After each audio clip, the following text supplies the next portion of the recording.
Бүгін маңызды тақырыптардың бірі фенолмен танысамыз.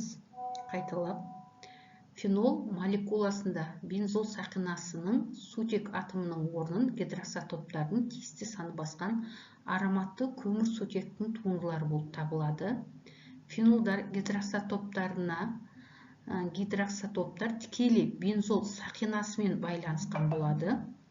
Молекуласына гидроксотоптың санына қарай фенолды 1, 2, 3 атомды фенолдар деп бөлеміз. Қарапайым бір атомды қосылыс ол фенол деп аталады. Енді 2 атомды фенолдарға мән беріп қарап алайық. Бірінші, пирокатехин, яғни бензол молекуласындағы көміртек атомдарын 1, 2, 3, 4, 5, 6 деп сағат тілімен номерлейтін болсақ, қазір пирокатехинде 2 гидроксотоп болса, сол бірінші және екінші көміртек атомдарымен байланысқан. Яғни бірінші және екінші көміртек атомдарындағы сутектің орындарын басып алған 1,2 дигидроксобензол пирокатехин, ол адреналин гормонын алуға қолданылатын. Келесі 1,3, яғни орын басушылар бірінші және үшінші көміртек атомдармен гидроксотоптар байланысқан екен. Ал 1,4 болатын болса, 1 мен 4-ке байланысса, ол гидрохинон деп аталады. Бұл 2 атомды фенолдар. Келесі бензол молекуласында радикал фенил гидроксотоппен байланысқанын білесіз сіздер фенол молекуласында. Осы гидроксотоп тобына әсер етіп, сутек атомы оттекпен байланысын әсер етеді. Мына жердегі байланысты. Нәтижесінде OH тобындағы байланысындағы электрон тығыздығы сутектен оттекке қарай ығысады, және сутек атомы қозғалғыш болып қалады. Бұл гидроксотоптағы сутек атомы қозғалғыш болуы оның реакцияға түсу қабілеттігін арттырады. Құрылысы бойынша айтатын болсақ. Фенолдың өзіне тән иісі бар түссіз молекулал кристалл торлы зат болып табылады. Ауада тұрған кезде тотығуына байланысты оның түссіз, яғни ақ түсті зат, түсі қызғылт түске қарай боялып тұрады. Фенол бұл жылдам балқитын зат, молекулал кристалл торлы заттар оңай балқиды, бәріңіз жақсы білесіз. Егер фенол бар сынауықты ыстық суға батыратын болса, ол балқып кетеді. Фенолдың балқу температурасы 40,9 градус Цельсия. Фенол суда, салқын суда ерімейді, ал судың температурасы 70 градус болған кезде ол өте жақсы еритін болады.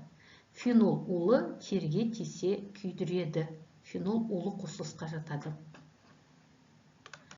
Енді фенолдың алынуына келетін болсақ, өнеркәсіпте фенолды тас көмір шайырынан алады. Бірақ тас көмір шайырынан алынатын фенол сұранысты қамтамасыз етуге толық жетпейді. Фенолды бензолдан алуға болады. 2 сатта, бірінші, екінші. 2 сатта алады. Бірінші бензолды хлорлайды. Хлор бензол алады. Хлор бензолдан сілтімен әрекеттестіру арқылы фенол алуға болады. Қазіргі таңда дүние жүзінде фенолды алу үшін кумолдық әдіс деген әдіс қолданылады. Бұл өте тиімді әдіс болып есептеледі. Бұл кезде де 2 сатымен жүреді. Бірінші бензолды пропиленмен әрекеттестіріп, өршіткі алюминий хлор өшеген. Яғни бұл алкилдеу реакциясы, Фрерл-Крапс реакциясына жатады. Яғни бензолдың иісін аламыз гомолгы. Изопропил бензол кумол алынады. Изопропил бензол кумол алынады. Одан кейін осы кумолды каталитик тотықтырады, жақпайды. Каталитик тотықтыру арқылы 2 өнім алуға болады. Бірінші өніміміз бұл фенол, екінші өніміміз диметил кетон, яғни ацетон алынады. Яғни дүние жүзінде осы кумолдық әдіс арқылы фенол мен ацетонды бір уақытта алуға болады. Сондықтан кумолдық әдіс фенолды өндірудің ең тиімді әдісі болып табылады екен. Енді біздің фенолдың химиялық қасиеттерімен танысатын болсақ, фенолдың құрылысында жаңа айттық. Онда бензолдың фенил, яғни бензолдың радикалы фенил бар, және гидроксатоп бар. Гидроксатоп бұл радикалға байланысқан функционалды топ. Бұндай гидроксатоп бізде спирттерде де болады. Спирттер, мысалы, этанол С2H5OH болатын болса, этанолда да бар. Енді біздің фенол спирттерге ұқсап, гидроксатопы бойынша белсенді металдар натрий немесе калиймен әрекеттесіп, гидроксатоптағы сутектің орнын белсенді металл басып алады да, бізде тұз түзіледі, натрий фенолят, калий фенолят және сутек ығысып шығады. Бұл спирттермен дәл осы реакция спирт пен фенолдың ұқсастығын көрсететін жері. Ұқсастығы бұл. Ұқсастығы. Ал енді фенолдың спирттерден айырмашылығы. Фенолдың және бір атауы бар, ол карбол қышқылы деген атауға ие. Карбол қышқылы. Фенолдың қышқылдық қасиеті әлсіз, сонда да ол сілті ерітінділермен әрекеттеседі. Сілті ерітінділермен бейтараптану реакциясына түсіп, натрий фенолят деп аталатын тұзды және суды түзеді. Яғни бұл реакцияға сілтілермен реакция спирттерде жоқ. Бұл фенол мен спирттің несін көрсететін реакция екен? Айырмашылығы. Соның үшін этил спирт мен фенолдың қоспасын беріп, сол қоспаны құрамын анықтайтын кезде осы екі реакция бойынша ұқсастық айырмашылықпен есептеуіміз қажет болатын есептер бар. Енді фенолдың бензол сақинасына байланысты қасиетін қарастыратын болса, ең бірінші ол нейтрлену реакциясы. Нейтрлену реакциясы. Бізде гидроксатоп бірінші көміртек атоммен байланысқан.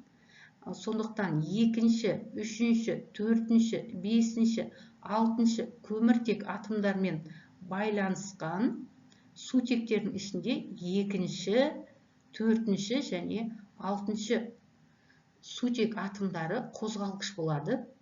Сондықтан азот қышқылынан бөлініп шығатын нитротоп екінші, төртінші, алтыншы көміртек атомдарымен байланысқан сутек атомдарының орнын басып алып, 2,4,6 тринитрофенол, яғни басқаша атауы пикрин қышқылын түзеді.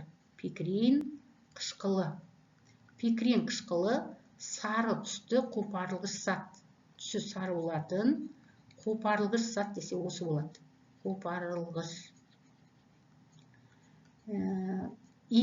Тринитро сөзімен басталатын органикалық қосылыстар, олар қопарылғыш заттар болады.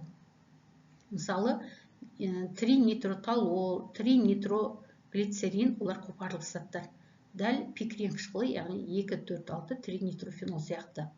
Келесі бензол сақинасына байланысты фенолдың қасиеті, ол бром суымен әрекеттесуі. Дәл нейтрлену реакциясы сияқты бізде 2, 4, 6 көміртек атоммен байланысқан сутек атомдарының орнын бром атомдары басып алып, 2,4,6 трибромфенол деген ақ түсті тұнба түседі. Ақ тұнба түзіледі бұл жерде. Назат тұнбаға түседі. Бұған да есеп шығарған кезде фенолдың молекулалық массасы 94 грамм бөлінген моль.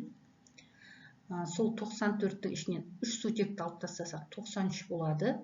Бром, 240, сонда 331 грамм бөлінген моль ақ тұнба түзіледі. Ол тұнбамыз 2,4,6 тринитрофенол. Бұлардың барлығы бензол сақинасымен жүрген реакциялар. Фенолдың химиялық қасиетін осы 4 реакция арқылы әдемілеп түсініп алу керек. Келесі, енді фенолдың барлық органикалық заттар сияқты сапалық реакциясы бар. Оның 2 сапалық реагенті бар. Бірінші сапалық реагенті бұл темір 3 хлориді. темір үш хлоридінің ерітіндісін дайындап, осы ерітіндіні бензол фенолдың судағы ерітіндісіне қосқан кезде күлгін түсті қосылыс пайда болады. Бұл бірінші сапалы реакциямыз. Ал жоғарыда айтып өткендей, екінші сапалы реакциямыз бром суымен әрекеттескен кезде бром суын түссіздендіріп барып, ақ тұнбаның түзілуі болып табылады. Келесі, енді фенолдың қолдануына келетін болсақ, фенол және оның туындылары дәрі-дәрмектер алуда. Жоғарыда айтып өттік, пирокатехин, адреналин гормонын алуға қолданатын фенолдың туындысы. Пластмассалар алуда, бояулар, қопарғыш заттар алуда қолданылады. Енді фенолдың судағы ерітіндісі, яғни карбол қышқылы деп аталады медицинада, судағы ерітіндісі микроорганизмдерді залалсыздандыру мақсатында қолданылады, микробтарды жою үшін. Фенолдың алынатын пластмасса, фенолформальдегид шайыры, яғни фенолформальдегид пластмассасы, ол жоғары беріктікке ие, химиялық тұрақты, электрохимиялық оқшаулағыш қасиеті бар пластмасса болып табылады. Енді бұл пластмассаны поликонденсация деп аталатын реакцияның көмегінде алады. Себебі біздің мономеріміз фенол, бірінші, онда фенолда функционалдық топ, гидроксотоп бар. Екінші мономеріміз метаналь, яғни құмырсқа альдегиді, метаналь, формальдегид деп айтылады көбіне. Формальдегид. Онда да функционалдық топ бар. Екеуінде де функционалдық тобы бар мономерлер әрекеттесіп, бізде фенол формальдегид пластмассасымен бірге кіші молекулалы зат су түзіліп жатыр. Сондықтан бұл реакция поликонденсация реакциясы арқылы алынатын полимерге жатқызуымыз керек болады.